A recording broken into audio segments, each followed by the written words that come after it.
looking at the rudder off B-29, the Commemorative Air Force's FIFI. The rudder, of course, being the back surface area back there.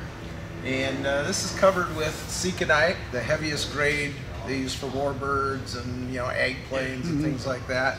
You glue it on, you heat shrink it with an iron, takes it, makes it taut, and then you paint some sealer on it. Basically what happens then is you have to put these tapes, these reinforcing tapes over the top of everything. But before we do that, some airplanes with fabric have rib stitches where you stitch the fabric to the aircraft. This happens to have screws, and there's 626 screws that screw this fabric and these little strips to the rudder. It was a very, very heavy duty, obviously, war machine at the time, so it makes for a pretty hefty rudder. They asked me if I wanted to cover a rudder, he said, knowing that I had done fabric work, and I said, sure, a rudder? I'm thinking of a rudder.